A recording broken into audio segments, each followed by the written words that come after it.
Good afternoon, ladies and gentlemen, and welcome to the SAIEE Kwa-Zulu Natal Centre's webinar. Today, we will be discussing Where's My Data? You can only manage what you can measure. Before we start, a few webinar considerations. Attendees are reminded to ensure the volume is turned up on their device. Ensure you have a stable internet connection. This will ensure the streaming and audio will run smoothly. Attendees can ask questions via the questions panel located within the GoToWebinar control panel. And by default, the control panel is located on the right-hand side of your screen. The chat function is reserved for webinar organizers and panelists to communicate with attendees. Attendees will not be able to chat with each other, however, are encouraged to ask questions. A recording of this webinar will be made available on the SAIEE YouTube channel, SAIEE TV, under the KZN Centre playlist.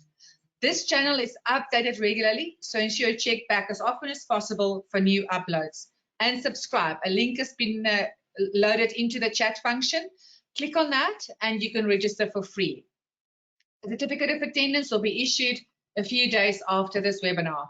I'd like to now introduce you to the host for our webinar today, Mr. Shepherd Nkosi.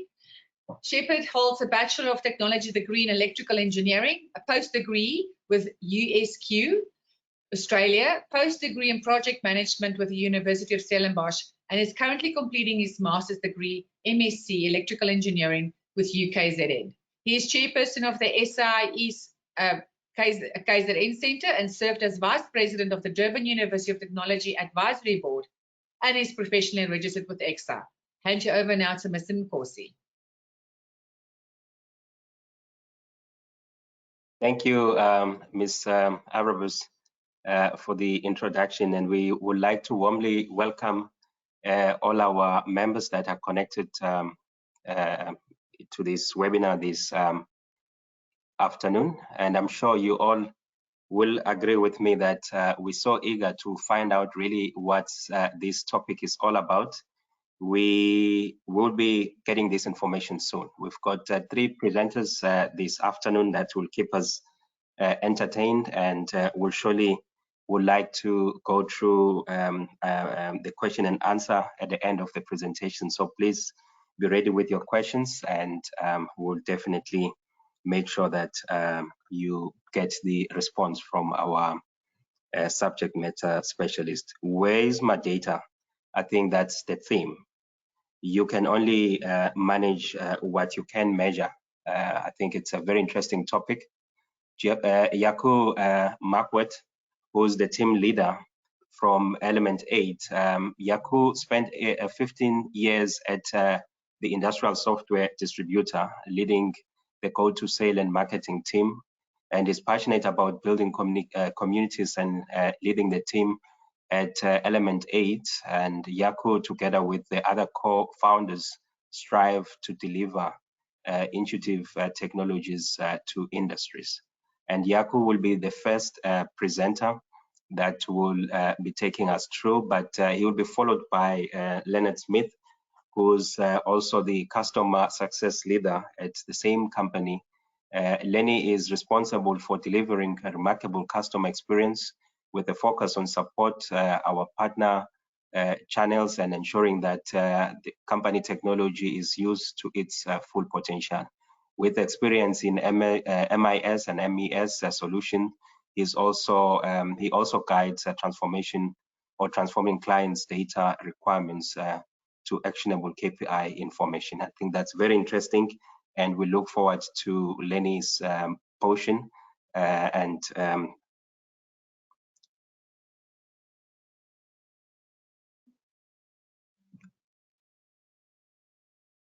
Great. Sorry, I think I just got load shedding, so my system just went blank. And Ming, can we confirm from your side, can you still hear me? Yes, we can, Shepherd. And unfortunately, the third individual from Element 8 is not available tonight for the webinar. So you have introduced our 2 speakers for tonight. Thank you. Perfect. Thank you so much. Yeah, my system just went blank. Thank you for that. So we're going to have 2 speakers for this evening, and I would like to hand over to Yaku, and then after that, you will introduce Lenny. And then we have Richard, who is the Vice Chairperson for the SAIEE, and he's also an experienced senior engineer, and he's coming from, yeah, I'm going grey now, Richard. Zutari. Zutari, yes, yes. And he is the director there and leading the energy space and a very experienced engineer in KZN. So Richard will be taking the question and answer session, and he will be joining us as we conclude the discussion later after we've got the presentation from both our guest speakers. So over to you, Yaku, and then you'll introduce your colleague when you're done with your first portion. Thank you. There we go. Thank you very much, Shepard. Thanks, Richard. Thank you for the very detailed and kind introduction. I hope you can see us okay. I hope you can hear us okay. Yes, perfect. I can Thank from you. my side. Thank you. Perfect. And naturally, I hope you can see the slides as well. Yes, perfect. All right, perfect. So we're just going to close the video on our side and then we get going. Thank you again for the introduction. We're really excited to be speaking with your audience and your members today on a topic that we feel very passionate about. As per the introduction, my name is Yaku. I look after the team at Element 8. I have with me, I have Lenny. We're going to make it a little more of a conversation. Very often when we do these things, it feels very sort of monotonous and it feels quite like a bit of a monologue. So we're going to make it a little bit more conversational. We would love to get your questions on some of the topics that we talk about. I know there is facility to share those questions, and hopefully we can leave enough time to have a Q&A at the end.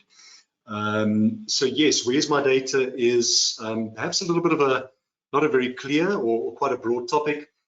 This applies to the industrial manufacturing in the industrial world. That's our industry, that's where we're from. It's something we feel very passionate about again, and hopefully some of the sharings we're going to do, we don't see ourselves as experts, certainly not. I think in the fast-moving world of technology in our space, I'd personally be a little bit nervous of somebody that calls themselves an expert.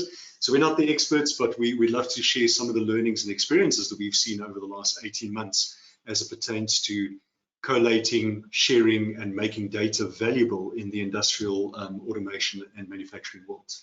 So that was my very long intro. Lenny, hi, nice to see you. Hi, thanks, Yaku. Yeah, hopefully we will also kick it off a little bit of practical examples of where's my data. I think we're very good at historizing and creating mass amount of data on our plant floors. It's now actually taking that data that those time series data that we store every day, and actually turning that into actionable KPIs or actionable information. So actually, the notion is actually starting to use the data. There's a few years ago, we had a problem of actually getting the information or the data. I think we're sitting in a position where there's actually too many data. Too much data. Too much data. We need to turn that into actionable information. 100%. Cool. Can you click on your side so I can progress here?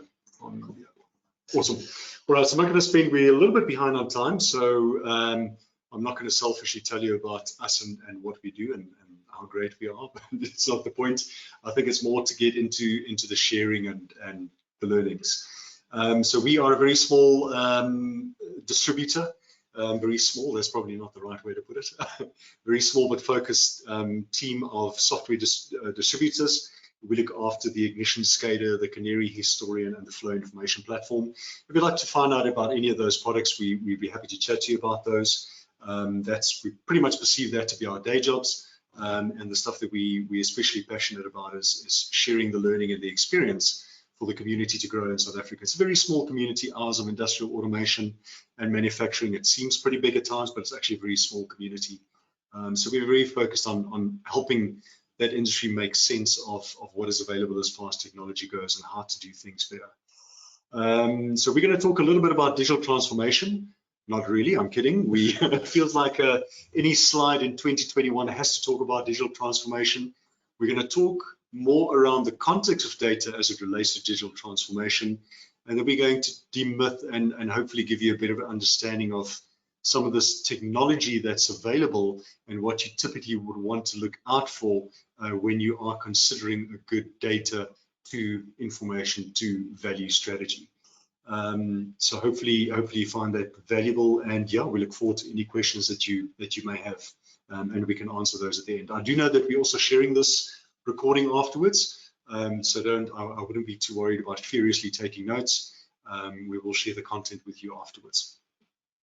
All right, so before we get into talking about all sorts of features and things that are potentially confusing from the word go, I thought I'd start off with a couple of confusing things.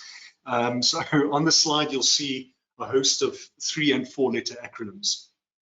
So the world of manufacturing, generation, processing, anything in the industrial space is littered with 3- and 4-letter acronyms. Maybe you've identified a couple of these acronyms on the screen already. Maybe there's a couple that's new.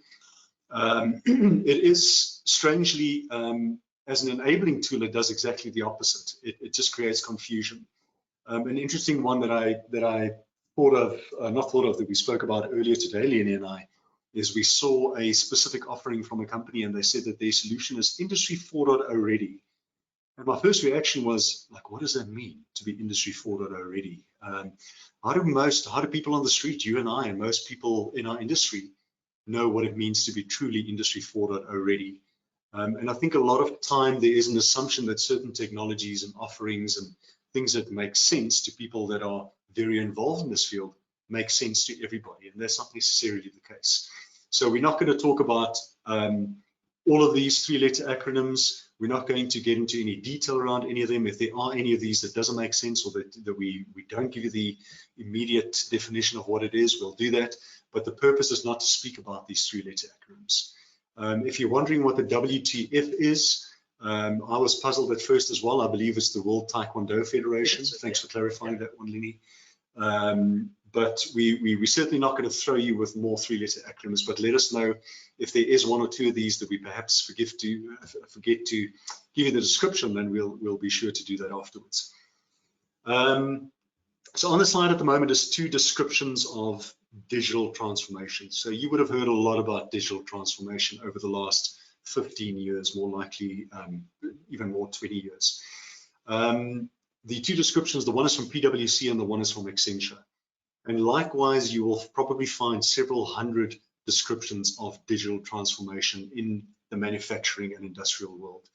The purpose of these 2 definitions is not to, you're welcome to read them, but as I said, there's many more that you'll find online from pretty much everybody that believes to be a thought leader in the space. The reason I'm bringing this up is as you go through these definitions, you'll see a couple of key words across most of these definitions of digital transformation. And these are the important words to remember. Technology, process, people, and enterprise-wide. And throughout the history of mankind, technology has always been innovated and created and exists to improve productivity, efficiency, to save time and increase revenue. That's the fundamental of a technology. And that hasn't changed. The technology today still exists to enable a human being to do something better, have more time, to improve a process, and it has to be enterprise-wide. I think enterprise-wide is the key function to all of this, because often when we talk about digital transformation, it is a massive project with gazillions of rands over a period of 15 years with 700 milestones. And that's the typical kind of a view of what digital transformation is, where in reality it could be a much more agile, small sprint, quick ROI gain, but it has to be scalable. And that's where the enterprise-wide comes in. So what does this have to do with technology? Well, digital transformation is driving what we call the industrial Internet of Things. So on the screen, you'll see a couple of benefits of digital transformation. And again, these are broad. The list is probably never ending. It goes from small ROI and efficiency kind of gains all the way to, I don't know, reducing global warming by 2%. Digital transformation in its broad term across all different industries has many, many benefits. And I've just listed a few on here. But to give you an idea of what that means in the world of data, so the gentleman on the screen, his name is Keith Weed. So Keith Weed was quite a celebrated marketer he was Chief Marketing Officer at Unilever. Very celebrated marketer. He received the Marketer of the Year award a couple of times, numerous years. And in one of his acceptance speeches, he said that at Unilever, their objective, or his objective for his team, was for Unilever to have a direct relationship with each one of their consumers, not customers. So keep in mind, a business like Unilever, a customer would be your wholesalers, your mass marts, your various companies like that, where a consumer is the actual person in public using the product. So that's not tens, hundreds, thousands, it's several million consumers that they have. So you can imagine the very bold objective from Unilever to have a personal relationship with every consumer. What does that mean for them in terms of the data that they need to have available? The multiple touch points with each one of those consumers, understanding when a consumer purchased a product, which batch it was from, where it was manufactured, the frequency of use is, whether there is repeat or annuity or whatever the buying cycle of the product is. And that gives you a little bit of an idea for digital transformation, the kind of data and data insights that are required. So as Lenny pointed out, a couple of years ago, we had the challenge that we didn't know how to get access to our data. And in many cases, that's still relevant. Data is still very much in silos, disparate sources, potentially even in black boxes where we have devices that can give us data, but we're not allowed access to that data because of the proprietary solutions being used by the vendor or the supplier of that solution. So why are we saying that digital transformation is driving this thing called the industrial Internet of Things? It's probably best to illustrate the typical automation stack, or what we call the 4 layers of automation, or the automation pyramid. That's exactly what it is. It's not a circle, is it? It's a pyramid. So we hope that we're making sense so far and we haven't lost you. Hopefully some of you are familiar with the automation stack and the automation pyramid. If not, I'm going to explain it very, very briefly. In any manufacturing or automation world, you have at the bottom, you have what we call the equipment, the hardware, sensors, drives, pumps, various pieces of equipment and anything hardware related. Then we have a PLC. PLC is a piece of hardware, programmable logic controller that directly controls the various equipment. And very often attached to that, you have an HMI or an interface, and very often visual between these two devices. Very discrete connections and very discrete relationships between those things. And then you have something above that called the SCADA, which is a supervisory control and data acquisition system. So this is very much, think about the plant. On the plant, you have a control room, you have an area where there is some kind of control and overview happening. That is typically your SCADA. So outside of doing the control, having a view of how things are going, it also collects the data. And then depending on the maturity of the business often, or how fortunate you are with budgets very often, because these things are probably ridiculously overpriced, you may or may not have an MES system, which is a manufacturing execution system, or a manufacturing information system, an MIS. And that's where things start to get a little bit murky. So this bottom part of the pyramid is what we refer to as the operational technology space. All right, and the people responsible for these systems and really the experts looking after it, I've listed on the side. So you have various OEMs involved in the hardware side, on the PLC and equipment side. We have system integrators, very knowledgeable people at implementing these solutions that look after the SCADA and the MES. And why I say it gets a little bit murky is because this is the OT area, and above that you have something called information technology. We all know as IT, very familiar. At the ERP level, ERP is of course enterprise resource planning, something like SAP and Oracle. That is where accounting starts to own that domain together with IT. And why it gets a little bit murky is, and you'll often hear people referring to this as the OT-IT divide, is because IT's expectation of the kind of data that they need to steer the business strategically is not realistic in terms of what OT can deliver. So to give you an example, an ERP such as SAP doesn't inherently or natively understand what a PLC from a tag is, means, or how it's significant as far as data goes. And very similarly, you have on the OEM layer, on the equipment side, you have people trying to push up into this pyramid by providing data further up the pyramid, which isn't necessarily contextualized information either. So why are we saying that it's tricky is because the notion of the industrial Internet of Things is that all of these things inherently speak to each other. It understands each other, it speaks to each other, but that is sadly not the reality. And it's nobody's fault. But the best way to illustrate that is probably to take that automation pyramid and sort of tilt it on its side. And this is what it looks like vertically. So again, you have the various hardware devices on the side, gateways, PLCs, different kind of interfaces, and you have mostly your applications on the right-hand side. This is not the worst case scenario. This is what it looks like at, I almost want to say 80% of all manufacturing facilities today. It is really a spaghetti of discrete, dependent, point-to-point, end-to-end connections. Your ERP cannot speak to anything below the SCADA level without going through the MES. MES has to potentially go through the SCADA as well.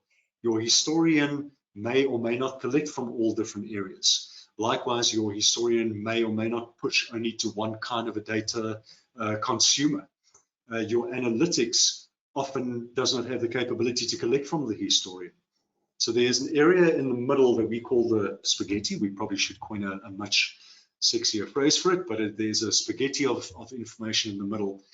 And what is missing in the middle is, some people would probably have heard of this term before. It's called the Unified Namespace.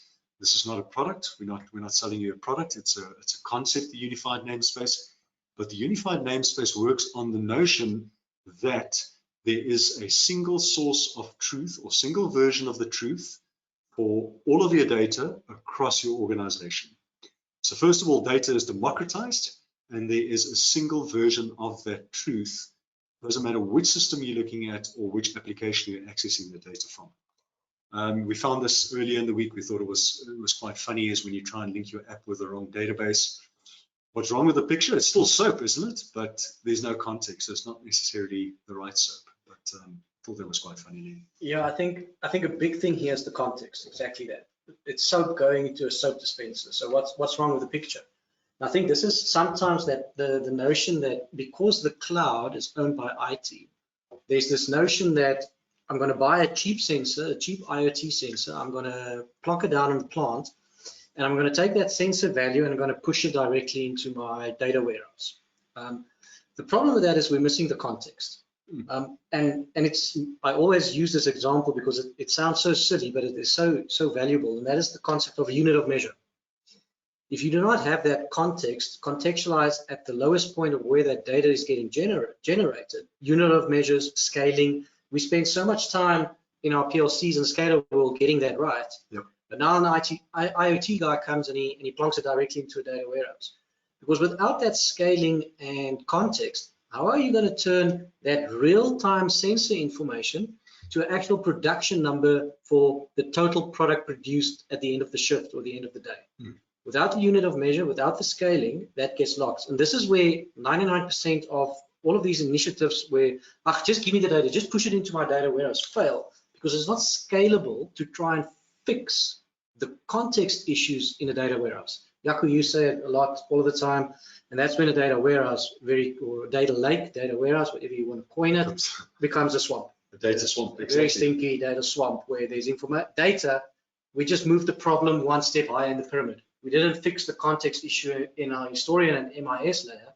We're just moving it up the stack without fixing the context issues. Correct. And keep in mind that this entire pyramid that we currently have with the cloud element included, this is a market space, right? This is a market area. This is revenue for companies. You will often find down at the equipment level, you'll find traditional equipment OEMs and vendors. They now provide an IoT platform where you can access amazing insights into your equipment online via a dashboard.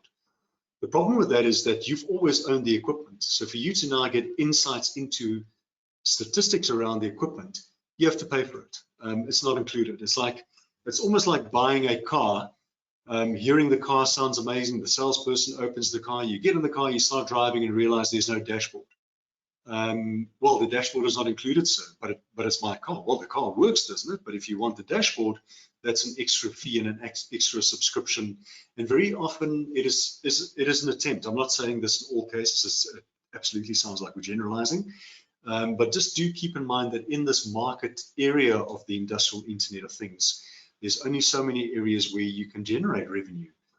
It is around hardware, software or platforms, services, and implementation, and networks, which forms part of hardware. So everybody is trying to entrench a little bit of their offering into this pyramid, which is why you'll see a lot of non-traditional people in certain areas now having an offering in other areas.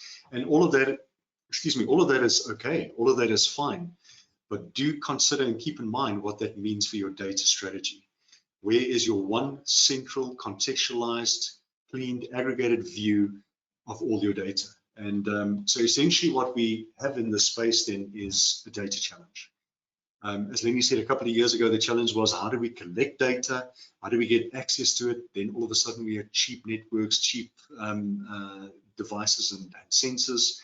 And now the question is not so much how do we collect it, is how do we store it efficiently, and how do we transform that data into actionable insights?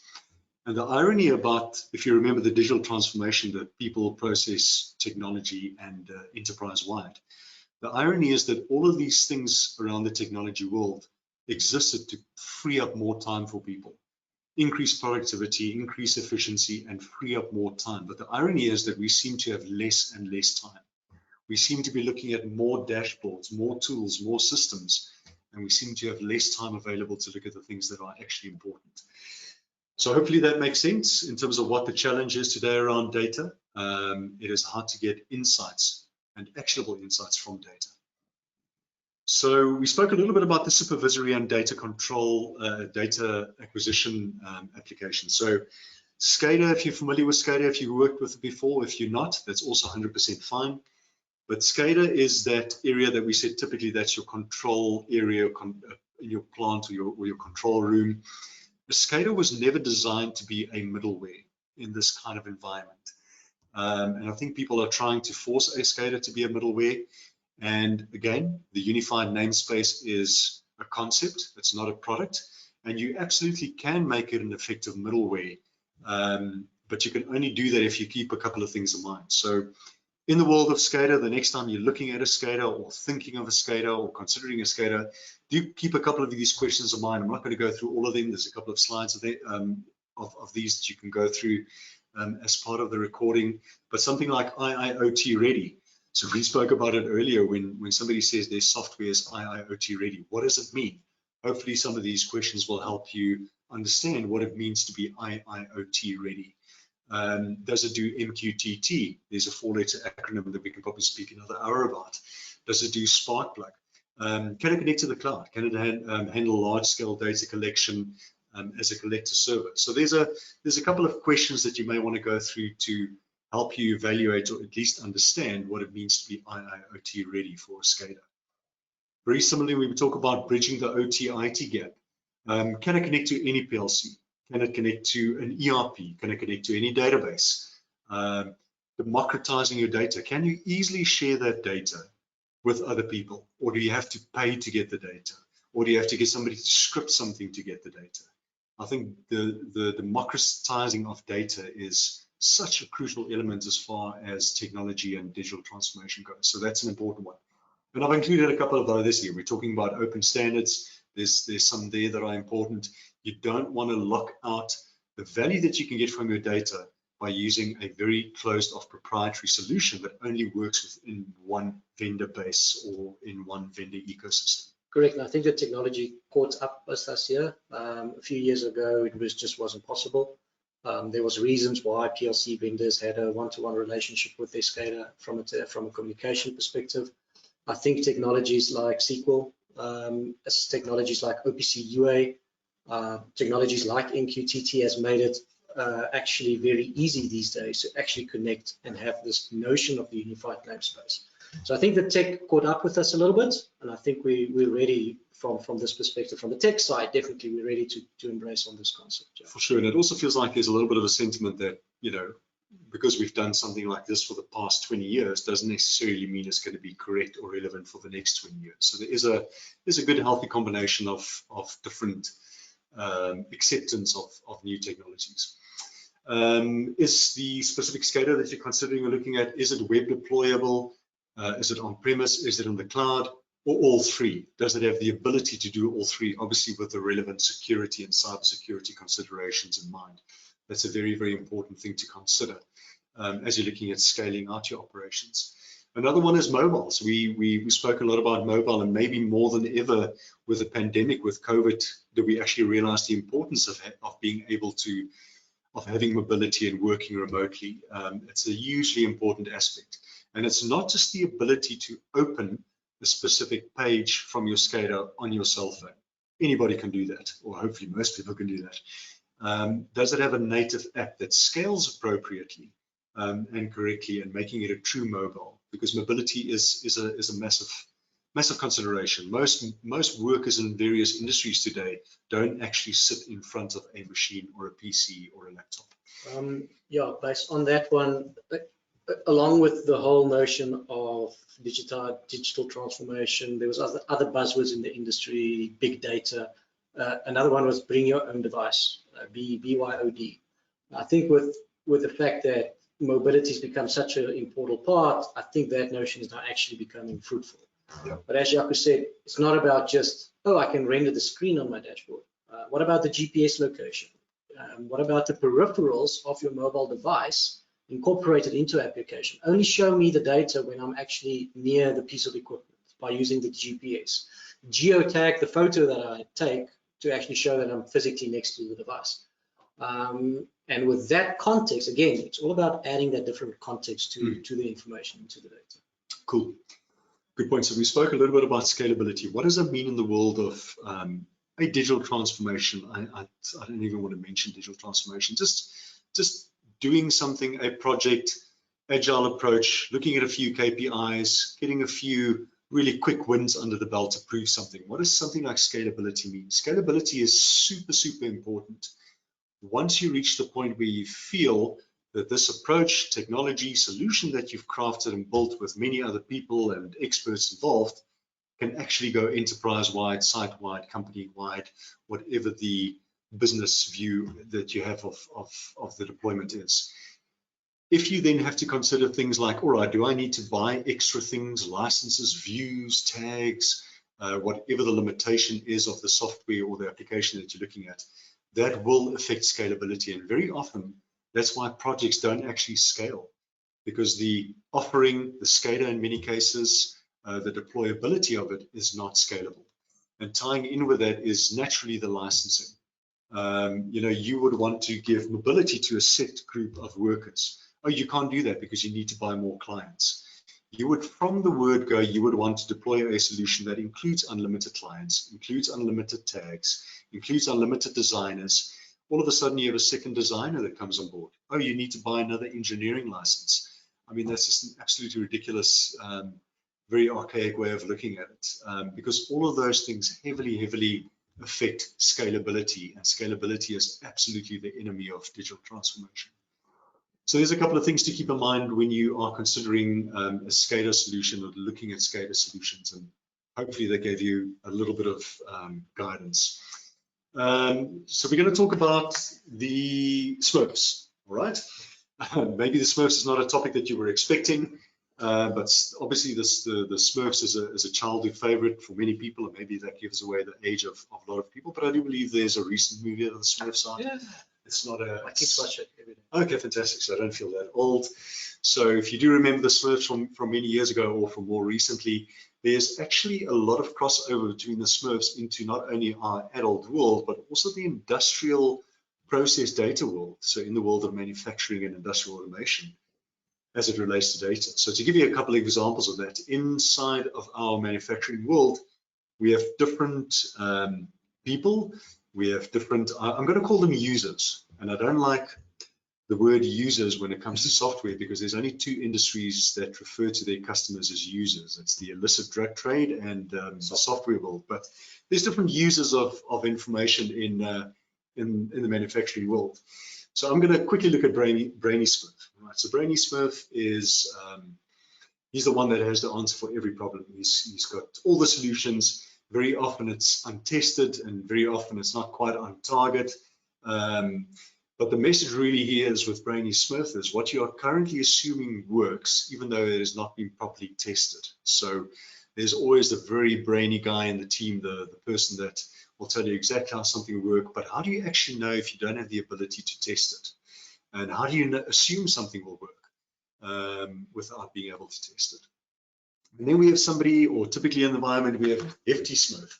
All right, hefty is rather loud and obnoxious. Sometimes you can't remember exactly why you hang out with hefty or why they're on the team, but every now and then they come through and you understand why you actually need them.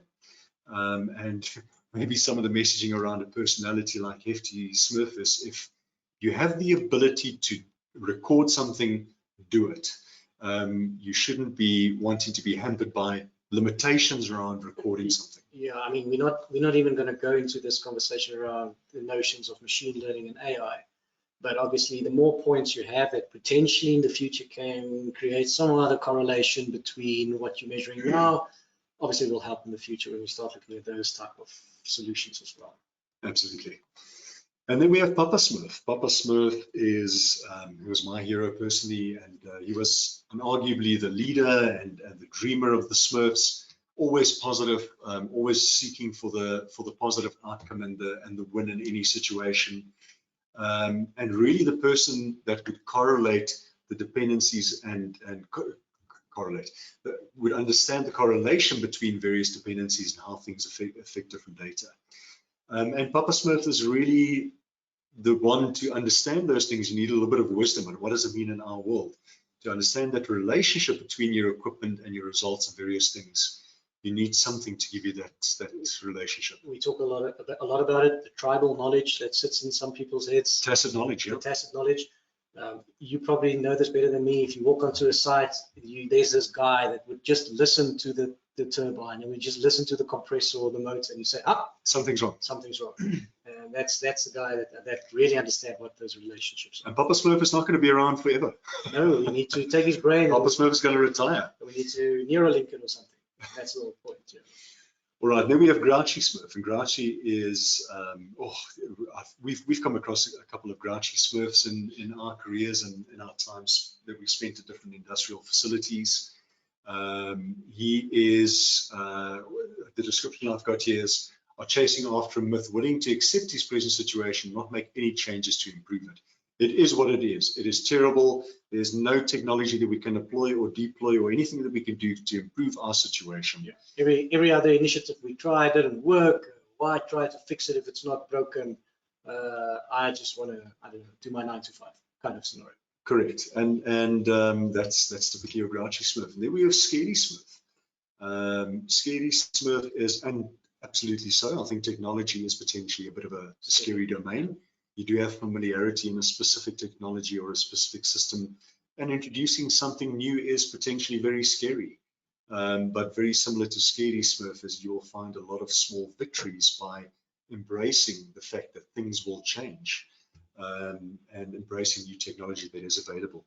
And using software that makes it easy will definitely help somebody like Scary Smurf adopt new technology where there's free training, accessibility to any kind of help that you need. There's nothing that sits behind gated content, just to give Scary a little bit more confidence to use the technology.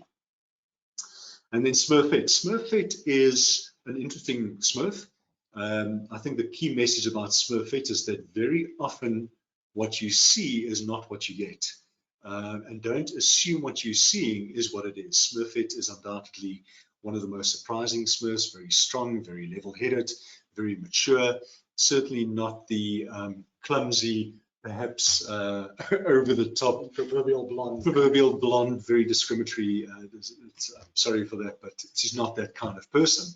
And the message there is really that very often the truths and the real value of what you can get lies under the very superficial layer of what you can see. And there are a lot of people in our organizations like that as well. All right, Greedy Smurf is the last one of our Smurfs. He is the one that holds on to things. This is the person in the organization that will not share any data. It doesn't matter how valuable that data is to somebody else in the organization. It is their domain. They hold on to that data, and they will not share that data. And maybe a key message around that software is look at a solution that aims to democratize that data, where nobody has the ability to hold on to that data and denying access to very valuable insights to other people. Greedy Smurf, many. Right, that's the Smurfs. Right, so what has this got to do with historians and databases? All right, so we talked about having the capability to store data, and we also talked about this notion that IT is potentially because they own the cloud, they're potentially pushing down from a more IT kind of specific scenario, where OT data is a little bit different. Historians in the industrial space is made for, they're purpose-built for industrial data, because data on a plant change extremely fast. It is process variables or time series values, data points change every second potentially, and we need to be able to get that. So these type of solutions are built to read and collect these very fast changing data. Without that, unfortunately, we don't have that historical view of the data to actually do analytics and actually help with our decision making on that. Where obviously IT would much more look at a SCADA or a SQL-based solution, which is a little bit more transactional, because that's what they're used for. Absolutely, that's also fine. Used in the ERP kind of space. So, and that's also fine. Now, the point is, how do we marry these two things? So just make sure that when we start looking at storing data is that we look at a database that is being purposely built, again, horses for courses. Choose a technology that's being built to handle this vast amount of process data. Look at something that will save you from a space perspective. Look at something that is scalable. We talk about this a lot. That you can actually, even if it's 100 or a few tags, scale all the way to 2 million tags when we talk about enterprise-wide solutions. We need to be able to do that. And these are just some numbers and figures of a typical type of historian in our industrial space that we need to be able to cater for this vast amounts of data. And this is sometimes why the IT, I wouldn't say free, but some of the NoSQL free databases that we see these days encroaching on our industrial space sometimes does not, it's not built for that. They're more built for an IT purpose. Again, this is quite a hot topic that comes up fairly often. Correct. SQL versus NoSQL. So SQL versus NoSQL, and I think especially in the context in South Africa as well, we find a lot of time that the maintenance guys, the engineering managers, the maintenance guys, the instrument technician, he also needs to look at the historian and the databases and etc. So how do we help him? How do we give him a technology that just works? So make sure that when you deploy a database technology, that's something that you don't need an expert in. You don't need a DBA to manage this thing, to worry about the size and trimming the data and making sure that is accessible and quite quick when you run your queries. Look for something that is catered for that already without you having specialized skill to actually manage that database. And also, we talked about it, open, using standard technologies, make sure that you can get the data out. We find that a lot, that data is now in this proprietary industrial database or industrial historian. Now you need to pay for a driver to get it out or to make that accessible to open standards. That shouldn't be the case. The historian should be able and open to do that. And again, we're not saying that any of these kind of solutions or approaches are wrong. Absolutely not. I mean, who are we to say that? I think it's absolutely understanding what is fit for purpose. You know, if you're looking at a couple of very simple kind of trends on a couple of tags, absolutely, I think SQL would be 100% fine for that. If you look at something more sizable, something that potentially scales better and something that will grow over time, perhaps time series is a much better offering to look at. Correct. You saw the speeds there, amount of tags that we can read and write or should be able to read and write. But more than that, yes, cheap sensors and cheap devices made it easier to connect and get the data into our historians. These days, hard disks and RAM and actual PC resources also not that expensive. It's very quick to employ or add another hard drive. But it is well to note that normally a SQL database, it's around 340% more space hungry than an industrial database. So just be aware of that when looking at these technologies, that at some point you're going to run out of disk space. Cool. All right. We see this a lot. There is a lot of open source technologies also coming in. If you look at these things, you'll probably heard about InfluxDB or Timescale DB from Postgre. The only advice that we can give here is just to make sure that it scales and that it understands industrial data. I think that's the biggest thing that we see here. And obviously, a lot of these guys are set up by venture capitalists because they potentially want to get bought out by a bigger company. What does it mean for your business if you're now heavily invested in it? Getting bought over by the venture capitalists, what's going to happen to that database in the meantime? I'm not going to speak specifically about influx. No, again, it's just one of those options. I rather want to start now talking about the whole notion about we've got all of this data. So we've got the data, we've had the capability through our SCADA, or not even necessarily a SCADA, but we've got the capability through various hardware and sensors and network offerings today to collect data from vast amounts of different sources, devices, networks.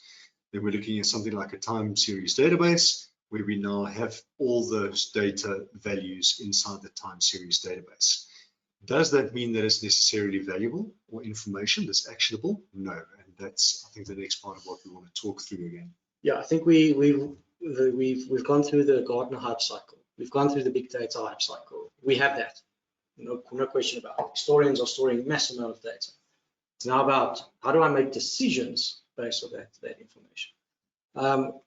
Sorry if you identify potentially as grumpy Smurfs when we introduce the Smurfs. But this is sometimes where we feel a grumpy might be a little bit of in the way potentially, because we do get these type of individuals that he's been working at the company for 20-odd years, and unfortunately they feel that his gut tells him what the problem is. Maybe he's got self-interest decisions. I don't know, job security, whatever the case is. But we need to be able to take whatever is in Grumpy's head because he understands the process so well, and actually transform that data into information by using that. Now, how do we do that? Unfortunately, we do have a bit of constraints.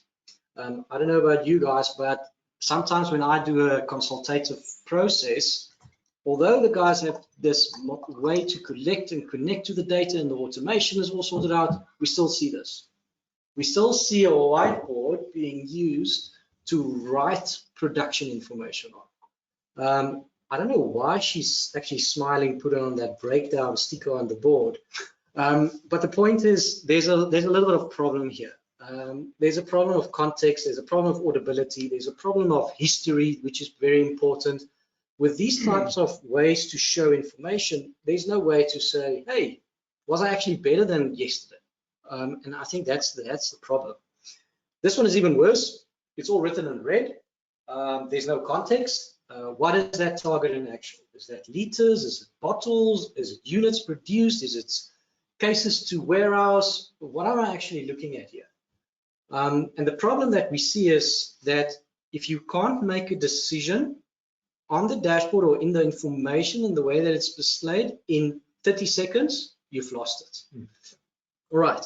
And obviously, Grumpy can come. There's no audibility. He can just bring his eraser and wiper stuff off the board. So what's the problem with this? Why is this a problem when we're talking about making more information-based decisions based on the data that we can collect from the plant floor?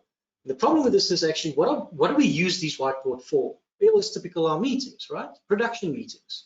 So the whole problem with this is that a lot of the time people use these whiteboards in meetings and it's all just too reactive. The problem is that the information that is shown on these dashboards are not accurate, they're not relevant potentially. There's no trust in the number. There's no trust in the number because it's handwritten down. Who says that's the number? It's an argument of how the number's been calculated. And the problem with that is if you don't trust the information, you'll never get a decision outcome out of the meeting, and that will never ever translate into action. How many sites have we come across where there is still a physical person running around a certain time in the morning with a memory stick, collecting Excel spreadsheets from various sources to collate into one daily production sheet? How many times have you seen a clipboard next to the operator where he's got the SCADA value that's on the SCADA being historized, but he's still writing down the number on a clipboard? Absolutely, and that's the same site where you would find that the manager has a SCADA screen in his office because there's zero trust in the data. Correct. Now, the best way to describe this is looking at a plane cockpit, right? So you are, and it's all based on what is the actual objective that that dashboard needs to tell you, right? I'm a pilot. My primary objective of the pilot is to safely land passengers, right? Now, I can have a gauge that shows me my altitude. That's very important for safety because I might fly into a mountain, but the gauge is not working. That's an information problem. That's something we can fix very simple with automation. We can fix it with historization. We can fix that as engineers. All right, so we fixed the gauge. All right. We show the gauge to the pilot, but now we're showing him that he's traveling in an east or a west direction. We're not showing him the altitude. All right. Am I delivering the right information to the same people in the organization? I know my boss is here with me, but have you ever felt that you've been in a team meeting in the past year and after the meeting you feel, what the hell must I actually now do after this meeting? Because the information that was delivered to you was not relevant to you. Well, how often do you spend 80% of the time in a meeting, whether it's a team meeting, production meeting, any meeting, and you spend 80% of the time arguing about the data, whether the data is accurate, whether the data is truth, whether it's different for whatever reason compared to a couple of minutes ago? Correct. And the last one is a little bit of it's more of a little bit of a grouchy Smurf problem, but the gauge is working. It's the right gauge. You see what the altitude is. You know it's the correct altitude, but you do not pull on the flight controller to make the plane go higher. Maybe there is no actions or configured for your objective. The only problem is to save people's time and make meetings more productive. All three of these things need to work very well together. I'm going to give you guys a little bit of examples now around just the first part, the information part. We have about just under 10 minutes left. I know we want to get to a couple of Q&As as well, but we would love to show you a quick example of what this shouldn't look like. Cool, because I think when people see this screen, they think, let's just digitize the screen. I almost said I hope you relate, but I hope you don't relate. Then we've done our digital transformation, right? So let's do that. I'm going to take this screen and I've digitized it. This is it. So this is the whiteboard. This is a whiteboard. It's in a browser. It's digital. It's not a piece of paper. It's not handwritten. The problem is, what have I done here? Nothing. I didn't add context to the data. I've just replicated that exact same sheet on a digital format. So whenever you do these type of small KPI victories, there's a few things that you always need to ask yourself. Can you answer what the information needs to tell you within 30 seconds? All right, so what is this whiteboard trying to tell me? It's trying to tell me which hour of which shift did I have the least efficiency. I'm guessing red is bad. I don't know. It's all bad. It's all bad. The problem is you have to make that answer in 30 seconds, right? So this is not correct, all right? What is it singing at the bottom? It doesn't have a label, it doesn't have context. A simple thing like just a title or a subtitle can add so much value to that. So let's see how I can take this exact same piece of data and give it a little bit better context. So what I'm going to do here is I'm just going to add one that I've made a little bit better, exactly the same data. And I'm just going to add a new way of looking to the data. So just a disclaimer to those watching, this is a bit of a shameless advertisement. We're using our own software for this called Flow, but hopefully you get the understanding of what the difference in the representation looks like and what it means. All right, so I've done this before. I'm just going to give this guy a refresh. Now the picture looks completely different. All right, what have I done here? I've just added a few pieces of context. What is the unit of measure that I'm looking at? All right. Adding a little bit of heat map coloring, I can immediately see, oh, 22, 23, 4 o'clock, 5 o'clock, and at the end of the shift and the beginning of the shift here. Immediately I can see a pattern. What's the pattern? The pattern is every shift changeover, I'm seeming to have efficiency problems. Mm-hmm. I've been able to answer that question in less than 30 seconds, right? By just adding context, evaluation criteria against the exact same data that I've got on this whiteboard. All right, and this is the problem that we're seeing, is that we're seeing that we have to create this context data first in our OT side, then give it to the BI tools of the world to make and create these perfect dashboards. But if we don't add the context to the data, we're just transferring the problem from the one place to the other. Oh, now I can see, oh, this is actually comments that people added to the shifts, and they are audit trailed, and I can see what the audit trail is. So I hope that just showed you guys that you can take it in a very small steps, incremental steps, but very importantly, apply context. And the context can be as simple as unit of measures, time periods, and actual limit evaluations. And then your brain can make the context between, oh, shift start and shift end, we've got problems. And hopefully the piece that was not so obvious was that this is done automatically. Yeah. In other words, you don't have to define a million of these things and what the colors and the conditional formatting should be or anything like that. You can absolutely edit it and make it anything that you want, but you don't have to do that from scratch. And that's a big differentiator. Cool. Compared to a typical kind of a enterprise BI type tool. 100%. So we have a couple more examples. I don't think we're going to get to it. We have just under 5 minutes left. Unfortunately, maybe we can share a couple of other videos if anybody is interested in what this world of taking data and making it actionable insights looks like, and why there is a big, almost say a gap or a big demand in the industrial world for that kind of capability that doesn't currently exist. So that was it from Lenny and I. I hope we didn't lose you. It felt like a monologue. Sorry about that. It's always prefer speaking to people as opposed to just presenting where we don't see and hear anybody. We'd love to get maybe a couple of questions. We do have a podcast out with a couple of interesting topics on there as far as data goes as well that you may find interesting, but we can share that with you afterwards.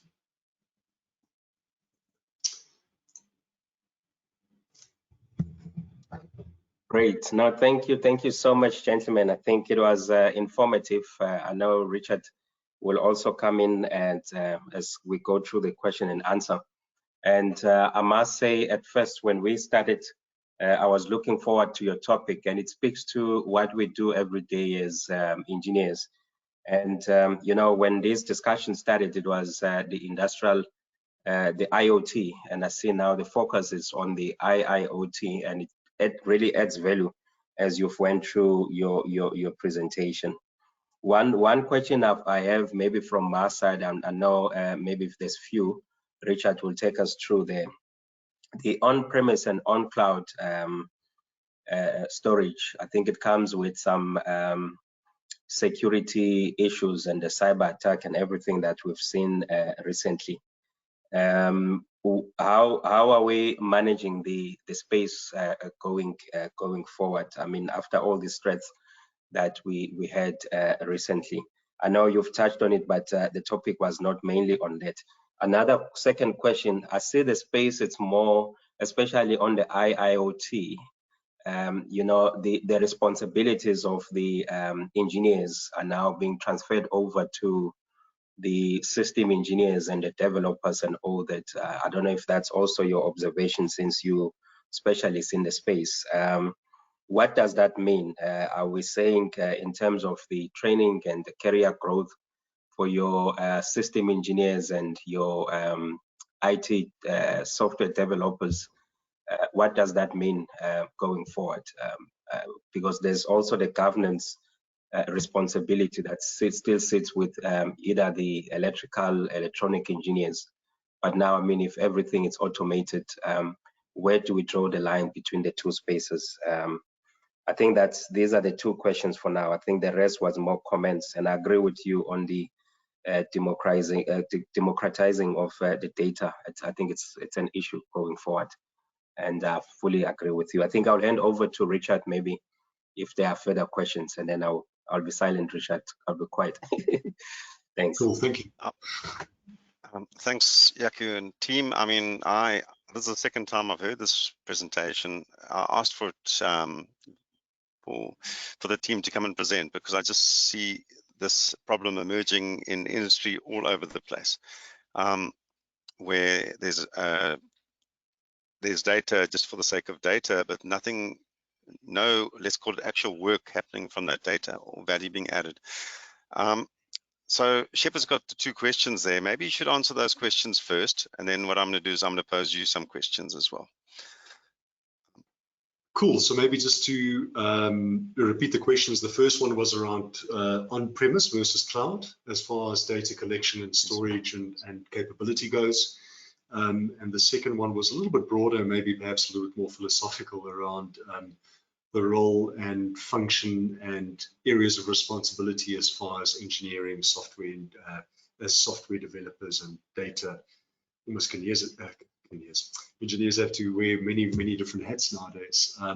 Maybe to start off with the first one, again, this is, I'm sure Lenny has a couple of opinions. So fortunately, there are amazing offers available on cloud solutions, on-premise. I think most providers nowadays give you the option to do either or both in combination. Security has naturally always been a consideration for cloud. Is that still something to consider?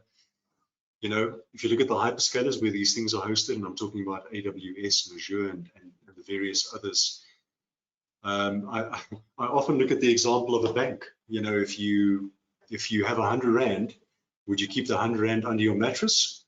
Or would you put it in the bank? You would probably put it under your mattress. If you had 10 million Rand, would you put it under your mattress or would you put it in the bank? And I think that's what I'm saying. I think a lot of these things is really understanding what is best for your business. I don't believe the security, as far as it comes to the two hyperscalers, Azure and AWS, is something to be concerned about unless it is on your end, on your premise, before reaching something like AWS or Azure. Yeah, there's so many people that are running cloud at the moment. Yeah, I think from a data storage perspective, I don't think there's really a problem with that. What I would advise is, though, we talked a little bit about SCADAs being used, unfortunately, as this gateway. Just make sure that the SCADA technology that you're trying to become this gateway is up to date. There's SCADA still running on 19s tech. There's obviously other SCADAs that's a little bit more purposely built to facilitate the transformation of data or the transfer of data from our premise to the cloud. Make sure that it's SSL enabled. Make sure that it's got the certificates in place that you can enable from that. I always, again, with the bank, you use your banking app every day. It's based on SSL technology. It lives in the cloud. As long as you treat your industrial data in the same sense, absolutely, then it should be still fine.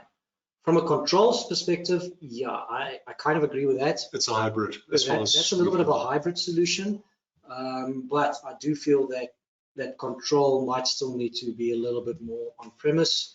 But the notion of mobile, being able to potentially use your mobile device to control from wherever you are, especially now with COVID, also gave us a little bit of that little bit more hybrid kind of scenario. But just make sure you've got your security threats in place. You know, 9 times out of 10, unfortunately, the security threat is not the software; it's the actual humans working on it. It's typically via email. And it's typically via email. It's a guy clicking on a link on an email. It's a guy putting in his flash disk in some place where he shouldn't. So we do still see that human error is 90%, unfortunately, still part of threats that happens daily. Yeah. And then the second question around, you know, I think technology, the assumption around technology is that it will take a very long time to implement. It will be complex to use. It will be very difficult to get familiarity and confidence across my team to use it. But I think the objective should absolutely be that whether you are an engineer, whatever your role within any kind of an industrial business, you have a specific speciality or knowledge in a topic that should not change, and the focus should not change because you are dependent on a piece of technology. The technology should be easy to use, shouldn't be complex to deploy, and it should almost be self-service. In other words, your role as an engineer or whatever your functional area within the business is should focus to give you the technology, sorry, should focus to give you more time to focus on those things, because that's the beauty of us as human beings. We have the incredible ability to be creative and to be innovative in the fields that we are passionate about. And technology and understanding data should just be a touch point or almost a kiosk where we get that data and that information from. The software should do that job for you. Okay, Thanks, guys. I've got a couple of questions quickly that I want to deal with. There's one from Duncan Ramsbottom here. He's asking, how do you manage bad data or missing data? All right, so that obviously is hopefully something you fix at your at your sensor, at your PLC or your control level. At the source. At the source. Unfortunately, it's not always possible. We know that. When you start transforming your data into information, make sure that you have the capability to either manually intervene, have the capability to manually still change the data, have something that will actually tell you when you do suspect the quality of the information that you are getting is bad. And there's ways to clean the data and to cater for gaps. There's ways to clean and cater for the quality codes that you want to maybe discard from your aggregations on your cleaning methods on the information. But I would always advise try to sort out the source. We see this a lot, that we try to program away electrical or instrumentation problems. And it happens a lot. The problem with that is it's not scalable, because now you have to keep that in mind doing the next one and the next one. If you do have a problem at source, you cannot potentially rip and replace or change the technology that you're currently invested in. That happens, that's also fine. There is ways though that you can use legacy protocol components and transform it into something that a newer type of piece of software can also communicate and speak with. But I would always try to advise to try and figure out why your data is missing or what the bad quality of data is. And wherever you're collecting data from, make sure it's as close to the source as possible. Close to the source as possible, and try to contextualize the data as close as the source to possible. Absolutely. I know it's not always possible, I know that, but that's just the best thing from our side.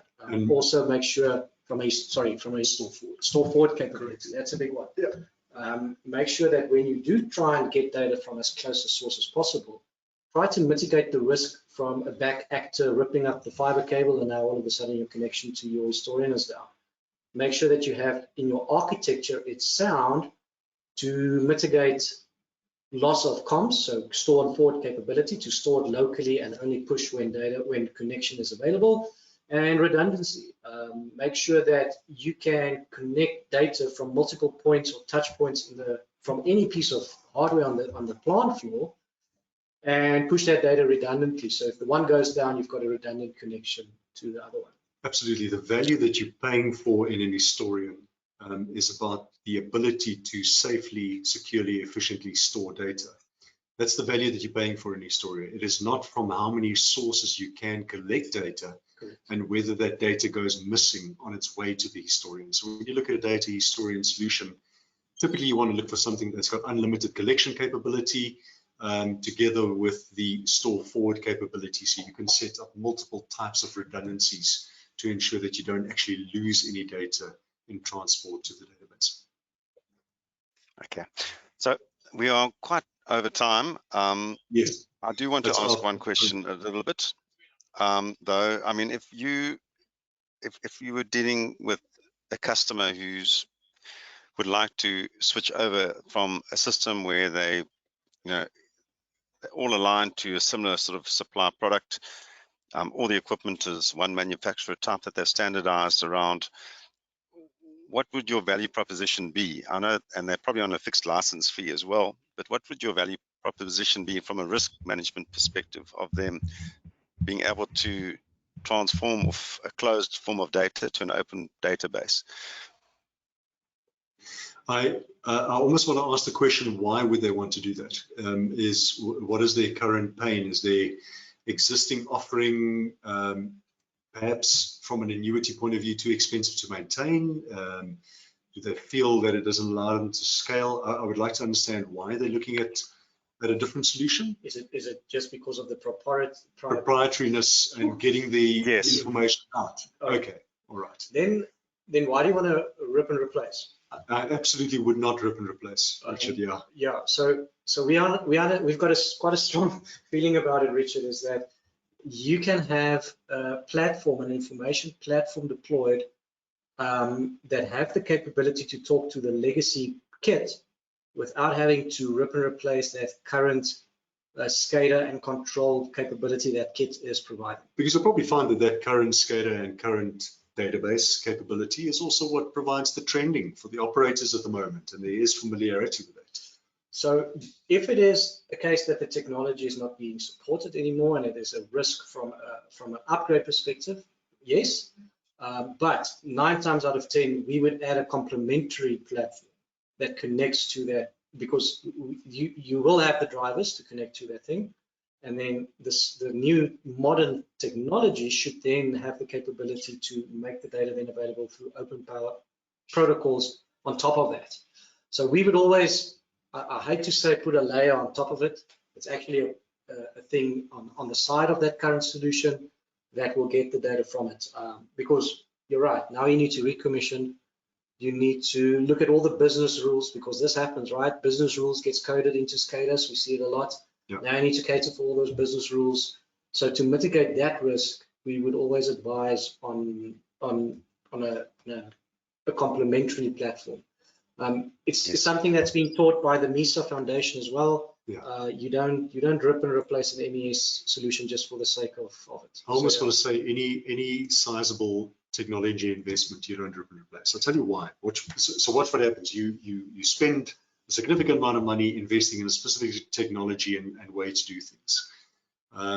Unless that is no longer supported, or unless it becomes potentially, again, annually really just too expensive to maintain, whatever those kind of reasons are, there are really no other reasons to throw it out and replace it with something else.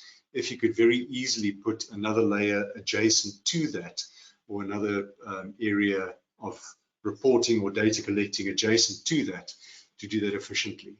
Because I mean, you know, it just leaves a very disappointing outcome, and sort of almost a sense of loss for somebody that made the decision to go with that technology.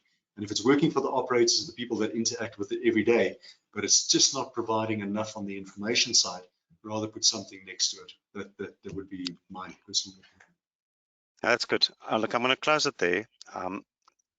So often people come and say this thing doesn't work for me, you know, but you've already provided the answer to that. So I think it was just a useful understanding that what you're doing is you're versatile enough to extract value from legacy systems. Correct. Absolutely. Yeah. Which is very encouraging. So look, I'm going to close it there for questions. I'm going to hand over back to Shepard to close the session. I'd like to just thank you before I go for your time, and I'm handing over to Shepard.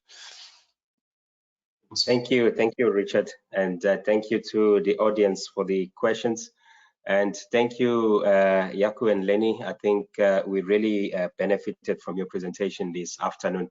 I'm sure we're looking forward to, you know, an updated one early next year. There's a lot, I think you'll agree with me, that you could have covered in the hour presentation time slot that was granted to you. But I'm sure next year we'll carry on in these discussions that we've started. And you've also shared the company details and more contact in terms of further engagement if we've got further questions. But we really appreciate the effort you put and the detail in your presentation, and also the question and answer session, your responses there. I'm 100% sure that as members that we've connected, we all have benefited from your detailed presentation. We'd also like to thank the audience for joining this afternoon, and we'll also like to encourage you to visit our webpage at www.saie.org for further webinars that will be presented there. And we look forward to seeing you again next time. We'll be having these webinars as advertised in our webpage. We thank you, and the webinar is closed. Enjoy your afternoon. Thank you. Thank you very much. Cheers, everybody.